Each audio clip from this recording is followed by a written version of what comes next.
Hey there, here we are again. Iridology Teaching Pod number 10. My name is Kathy Norris. I run Iridology Fusion.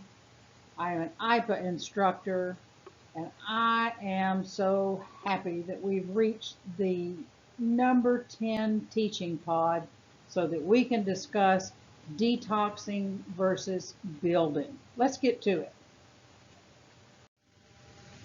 The big question here is, should I detox my system first, or should I strengthen and build my system first? This is a big question. This is a big question for the client. This may be a big question for you as an iridologist. Which way do I need to go? What do I need to do? So we want to know, could the iris give us some insight on what to do? And the answer to that is yes. The iris will always show us what to do, where to go, and the proper questions that we need to be asking our client. So how is that? Well, we've worked with these pictures through this whole teaching pod, and we've talked about the issues that this client has had.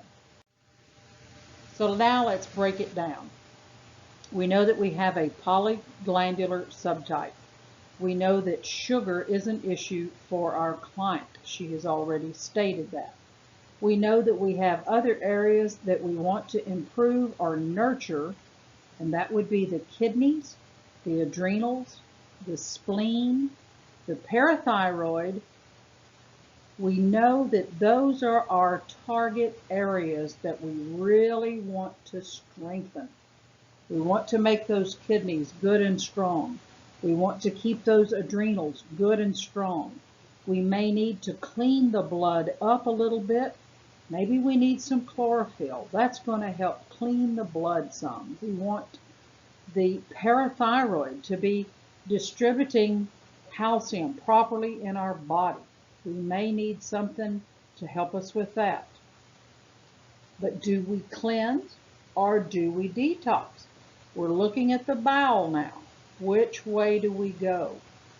If the client has issues with constipation, or maybe chronic diarrhea, or a situation where they experience one and then 2 days later it's different, we may need some strengthening.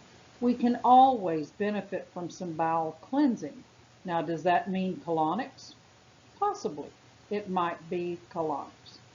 Could it be that we might take a supplement or probiotic to help support the bowel? Absolutely, that's what it could mean. You have to discuss this with your client.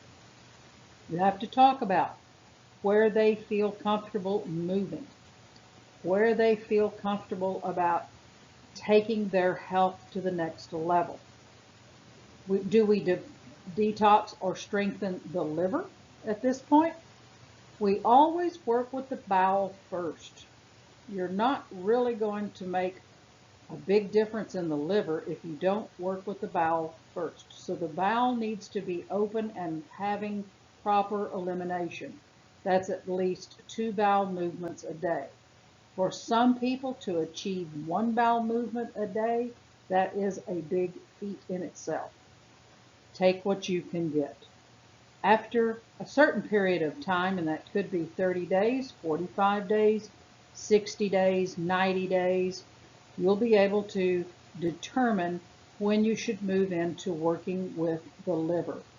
Now, our body does go through a natural process of daily detox, but can it really detox if we're putting junk in? Think about that. So our client has discussed with us already that she's been vegetarian for a long time. She has had some issues with sugar. She feels a particular resonance with sugar. She's drawn to sugar. But she knows that if she does too much sugar, she could be in trouble or be in a situation. And this is from watching her father, who had diabetes and lost his legs. She does not want to go down that path. So we definitely want to help support her glandular system. That may be a suggestion of cinnamon or vanadium or chromium. So don't be afraid to use your supplements to help strengthen that particular area. And also give options for sugar replacement. If the client has an issue with white processed sugar, you may want to suggest something like maple syrup or honey as a replacement. Use your tools. You want to support your client with foods. Food is the one sustenance that we all share. Alcohol is not sustenance. Junk food is not sustenance. Good, healthy, nutritious food is sustenance to our body. This is going to help strengthen and even bring about a little bit of a gentle detox to the body if we use the right foods. The right foods would be a little bit of chia seed or spirulina or maybe even cilantro. Cilantro is wonderful for helping to cleanse the kidneys gently. Juicing can have a detoxing effect. You may want to pick up some information on juicing, but celery juice is wonderful for restoring the digestive system and helping the digestive system and replacing natural sodium in the body. Beets and cucumbers and watermelon, they are all fantastic for helping create a little bit of a gentle detox. Ginger water is also detoxing and very gentle to the system. You could add fiber, such as psyllium or even activated charcoal, to help draw the toxins out. This is going to remove the toxins through the bowel. You may want to suggest the supplements. So I would also encourage you to get in some good herbal classes and learn everything you can about herbs and the benefit that they bring to helping the body. And don't forget to use fresh herbs in cooking, adding directly to salads and directly to your juicing. Always suggest digestive enzymes. This is going to help reduce the stress on the digestive system, the liver, and the pancreas. I want to thank you so much for following my teaching pod on the 10 common mistakes that iridologists can make. I think it's so important to continue our education with our iridologists. It strengthens them, and what strengthens them will help strengthen the client. If you have any questions about iridology, feel free to shoot me an email at knorris@iridologyfusion.com. I'm always here to help. If you're concerned and want to know about iridology a little bit more, I offer classes in iridology education and IPA certification. I have iridology sessions in person or remote. I'm very happy to help clients always. I see clients all the time. I have classes in personality iridology and essential oils. I also teach in birth order and essential oils. I do iridology business coaching to help better you, help you become a better iridologist, and leadership training.